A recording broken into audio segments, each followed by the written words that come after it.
Now, this next one is interesting, and I question whether to put this one in or not. But I was inspired to put it in. And this is what we face on our path of light, if you like. Number one being, of course, the ego. The I. I like the exercise where I always say, or invite people to, if you get up in the morning, count how many times you've said the word I before 12 o'clock lunch. You know, unless you are on a silent retreat, it's virtually impossible.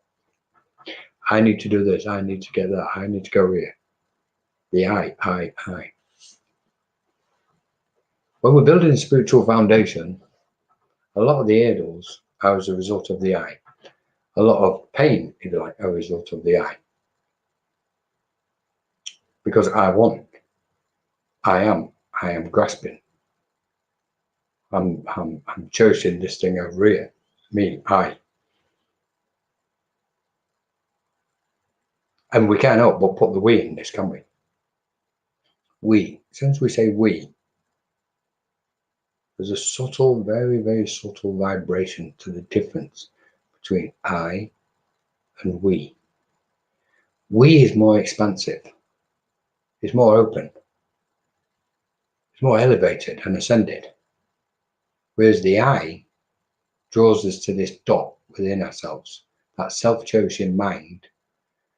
I want to be a medium. It's all over the place. What I would suggest is through self-analysis. We'll see some other stuff. Self-analysis and introspection. We can look at these because these are serious. This is a list of pitfalls. It's nowhere near the full list, which we can all add to. And the list I've got is a lot, a lot longer than this one. But I just wanted to put these in. Cronyism. We see it around us. We've done it, possibly ourselves. We've got friends with somebody, a group of people, and all of a sudden we've become cronies. And we haven't been honest. One might say, oh, I want this to happen, and several might disagree.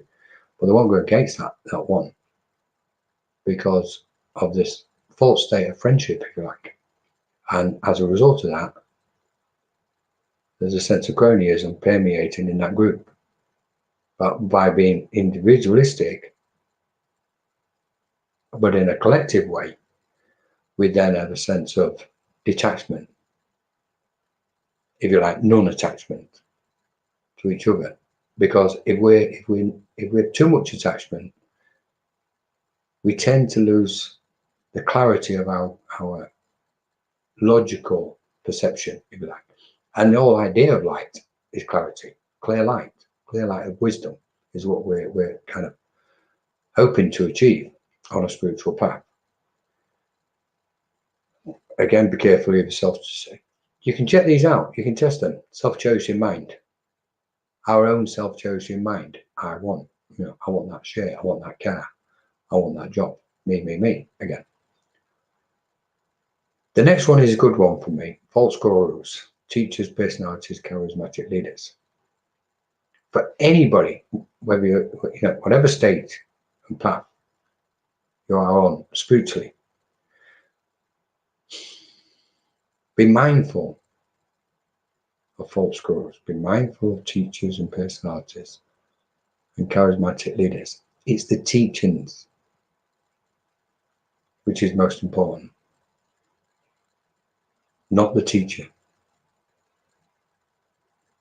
The well-standing of a spiritual teacher comes by his or by their actions of spirituality. If anybody listens to spiritual teachings, it's a question of putting them into action, meditating, contemplating, put them into action. Find out for yourself if those teachings are true within your heart and in your mind. Then you know the teacher It's coming from somewhere. It's coming from a pure space. And especially if we see them walking the talk. So this is just a little list. Self-criticism, just remove it, bin it, don't do it no more. Disrespect for yourself and towards others on the spiritual path. These are, I mean, we can see this. It's a list of negative garbage. It just gets in our way and everybody else's way, and we tend to end up.